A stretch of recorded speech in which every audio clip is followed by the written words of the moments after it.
best of us suffer from some form of imposter syndrome at some point in our entrepreneurial journey. Sheryl Plouffe, your video strategist, along with Suzanne Longstreet, to talk about imposter syndrome today. This is a really important topic because it can be the thing that holds you back from accomplishing all that you want to, not only personally, but professionally as well. Suzanne, so glad that you're here. You come at this with a very different expertise than I do, being an NLP master coach and master hypnotherapist. And I'd love to hear from your point of view about imposter syndrome. Well, let's start with the basics. What, in your opinion, or would be the definition of imposter syndrome? It's a term we hear, it's thrown around a lot, but what is, in your estimation, imposter syndrome? Yes, great question. I'm so happy to be here with you, Sheryl.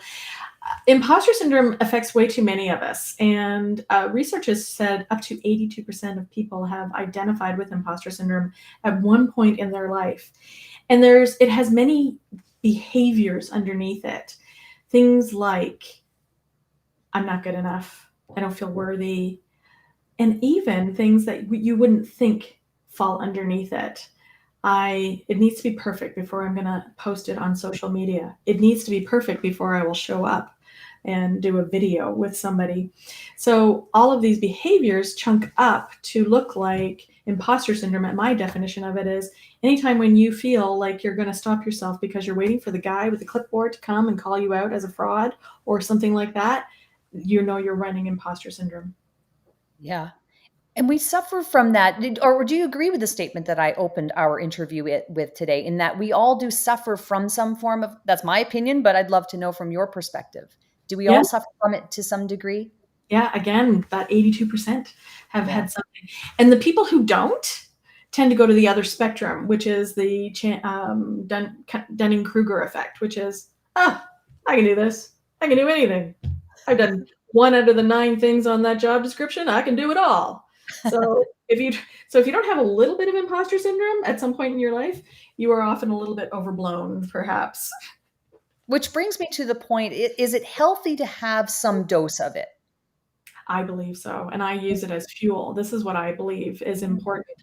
We need to have a little bit of it so that we don't oversell ourselves, or that we keep ourselves in check a little bit. But too much of it, obviously, is a problem. A little bit is good. How do we get that perfect balance? What are some things that we can action and that we can do to have just that perfect balance of,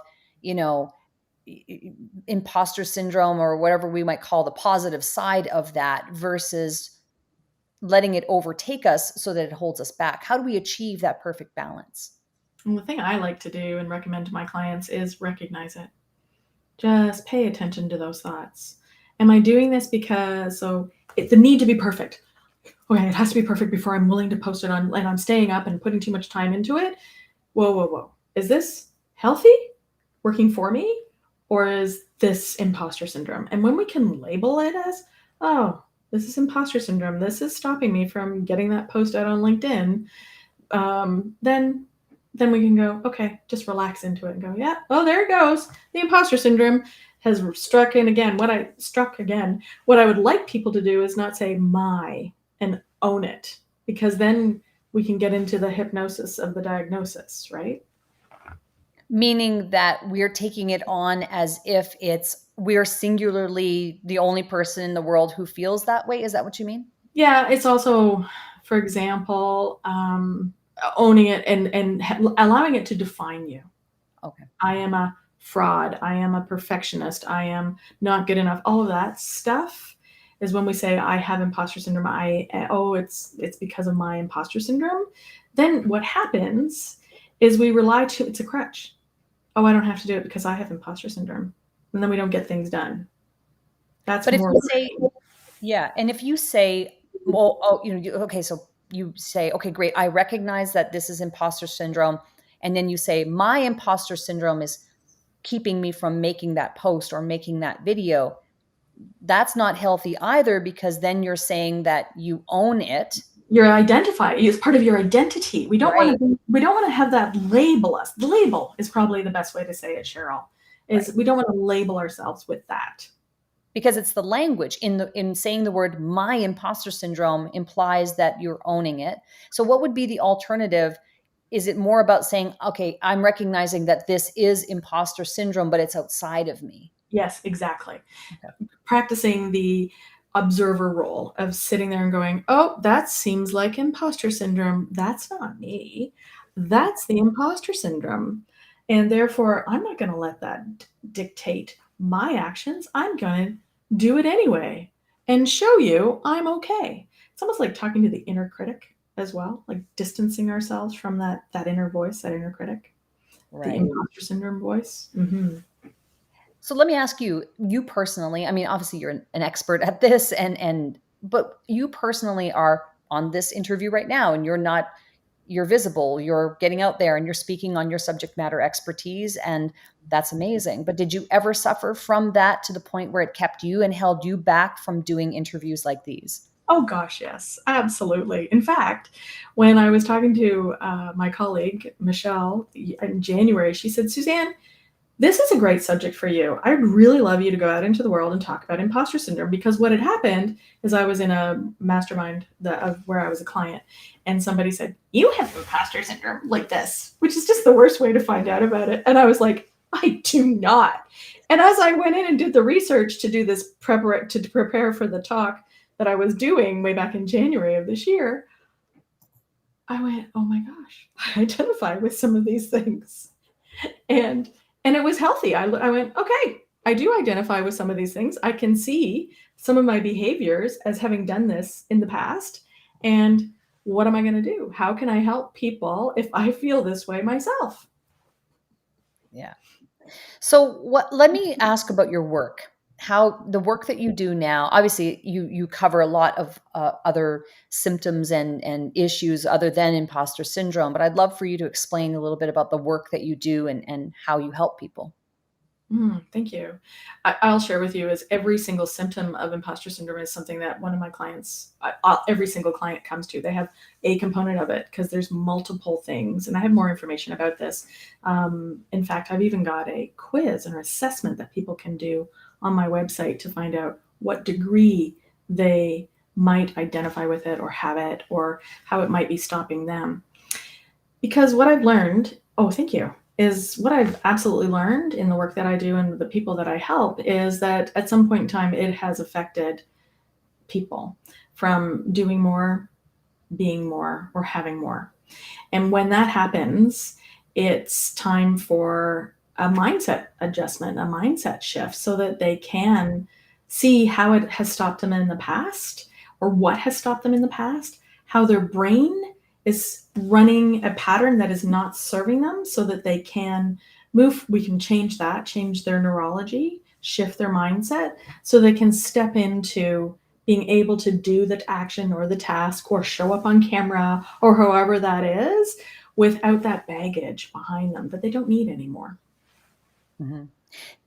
Does the baggage come from a specific period of your life? Is most of the baggage from your childhood, or is Yes. most of the baggage from other momentous things that happened in your life? Or is there a percentage? Is there any way of being able to tell really the majority of us bring our baggage from our childhood?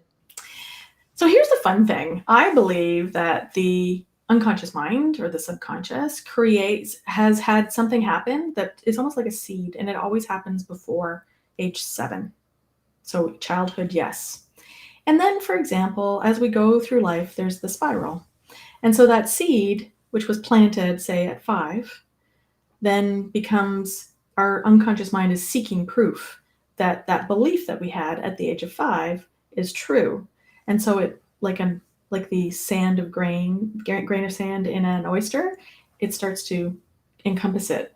And so it gets heavier and heavier and heavier. And the more our unconscious mind is seeking throughout our lives for proof that the decision that we made when we were 5 is true, it can exacerbate it and get it bigger and bigger and bigger until all of a sudden you're 41 years old, you're standing in front of a room full of people and you're bawling your eyes out because of something that had happened when you were 5, because it's heavy. It's so interesting when you say that. I think me and maybe all of us who are watching this live or the replay right now are all going back to when we were Yeah. 5. It brings us back to that place where we start to think about, gee, what was my life like at 5, 7, those formative years, and how has that informed the way that I think about myself and others at this point? So interesting. I'll try to stay on focus now because my mind is like going back in time, right? We have a tendency to do that when you say that. Yeah. But, I think in the entrepreneurial space, especially when you're building a business, there's so much coming at us. We have to wear a lot of hats, especially in the early stages of your business. And there is a lot of newness, a lot of new things coming at you. And I can't help but to think, technology is a really big one for a lot of people, our age we didn't grow up with Google. We didn't have the internet. And you have to go out and you have to really often try things and experiment and fail at them. I can't even tell you how many things I've tried and failed at over the last 8 or 9 years, but it's part of the process. And I think a lot of people would benefit from just getting out there and experimenting with things and just trying things. And listen, you're not going to melt if you make a landing page or something or do something that isn't going to like work out. But it can be really scary because the work that you put out there is visible for other people to see. And they might look at it and go, well, that's subpar, or that's not perfect or, ideal. So, what are some ways that we can, specifically around content and online visibility, some things that we can do to just find the confidence within to still do those things and be seen and put ourselves out there? Good one. Keep showing up. And you know what I do is I know that oftentimes, because I've seen it, somebody say, "Did you see my post?" And I'll be like, "Oh my gosh, I've been too busy doing my own thing, not even seeing your post." And I attempt to go on and like and comment on as many friends and people that I know, and I still miss them. So the nice thing is right now there's so many people putting content out there. If we just keep going and just building up that, it's almost like we keep going to the gym. If we keep going to the gym and lifting weights, we can eventually move from the 2 pound to the 5 pound to the 10 pound to and up. And just like building up your body fitness, building up your mental fitness by going out there and doing the same thing over and over again, and proving to yourself, proving to your unconscious mind that you're safe. That even when somebody says something to you and they make a comment, you're still okay, because remember, we learned this as kids: sticks and stones can break my bones, but names will never hurt me. And I just allow that to flow through my mind. And okay, well, that's their, and then the other part of that is well, that's their opinion and everybody's got one. Yeah. I like what you said there about building up your subconscious mind, that even though through those actions, albeit imperfect in your mind, or, it's not done the way the people that you aspire to be like do it, but it's not really about the process of other people judging your work as much as it is the exercise of you building up your subconscious. I never thought of it that way. And so that's, like you said, an exercise in building your muscles. And so I can't help but to think the word resilience comes to my mind. And it's funny because I'm having a conversation with a family member about resilience recently. Is it resilience, or what is the word that, or adjective that we might describe that is the singular thing that we're trying to build? I actually like that word, resilience and agility, Mm. flexibility. What I also love to see in my clients is neutrality. When something happens, they go, "Yep, that happened. Next." It's Next. I gonna love that. happen again. Oh, no, this is great. Those are great words. And I hope that if you're watching right now, maybe those are some words that you can, keep within you, or maybe even post those words around you if it helps you to see that, those are the things I'm striving to do. I'm trying to build resilience and agility so that I can build up my subconscious mind. And maybe that's something that will help our viewers. So, Suzanne, really excited to also move into a fun thing that we do in these interviews, and that is stop marketing like it's 1999. We all collectively have to market ourselves, obviously. So, what is something that is a modern marketing method, tool, tip, tactic, or technique that you're using that's really working for you that you'd like to share with our audience? Oh, that's so fun. I was thinking that question was different. So I was thinking, stop the cold, like stop marketing like 1999. In other words, stop the cold calls. And that's where I was It could be going. that, yes. It could be that. That could be your tip, tool, or technique. Yeah, I'd be like, well, I don't cold call anymore. I do this instead. Yeah, I don't cold call anymore. I genuinely open up and having conversations with people, meet with them, network. I think that networks, Sheryl, you and I met in a networking group, and I love building connections with people through networking. And there was a time many years ago when I first started building my business coach said to me, if you want to build a business, you've got to go out and network. And I said, I don't want to network. I'm afraid of networking. And she said, then you won't have a business. And so I muscled through literally to go out and start networking, and had a reframe 6 or 7 months into it and realized, networking is about socializing and meeting new people and not worrying about what I'm saying, but listening to them. Because who wants to hire a coach that talks all about themselves? You want to hire a coach who's a good listener. So when I realized I just have to show up and listen, it became fun. And so That's I awesome. recommend that people go out, show up with an open heart and an open mind, and really truly connect with people. That's great. Suzanne, thank you so much for coming on Cashing on Camera today and sharing your expertise around imposter syndrome and some real tactical things I think that people could do and utilize to help them reprogram, their subconscious mind and help them get out there and be visible. Because really the truth is you can't build a business in isolation, nor can you build a business by being invisible.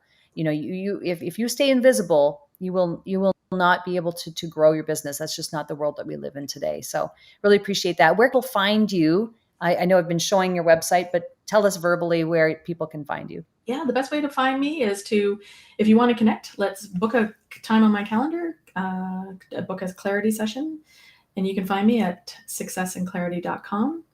And I'm on Facebook. I'm also on LinkedIn. And thank you so much, Sheryl. It's been really fun experiencing your interview style. It's lovely.